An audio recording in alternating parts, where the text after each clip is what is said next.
Alafu mazee vijana, tuchukue kura. Sasa hii IEBC imefungua voter registration, continuous voter registration. Vijana tuchukue kura. Lakini kabla ya kura, chukua ID kama hauna.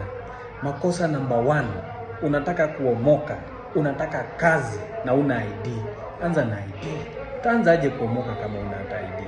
Kuwa na ID, hiyo ID kusaidia hata kufungua bank account. Unaweza omoka bila bank account kweli? Kwani utasunda wapi hizo pesa zote? Unataka kukuwa na mamilioni, mamita, utaweka wapi? Utakuwa unaweka chini ya mattress? Anza na bank account, anza na ID. Kuwa na ID msee. Make sure kama ulipoteza, enda replace. Kuwa na ID. Huwezi pata kazi ya maana hata ID huna. ID ndio itakupatia hata kina good conduct, ikupatie DL, ikupe hizo vitu zingine zote. Hizo ni vitu zenye huwezi omoka bila. Huwezi pata msee ameomoka ana ID.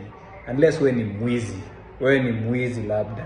Chukua ID, chukua voters card, chukua DL, tafuta hizo vitu bana. Kuwa nazo. Tafuta, ndio unaanza kuomoka. Uanzie hapo kuomoka.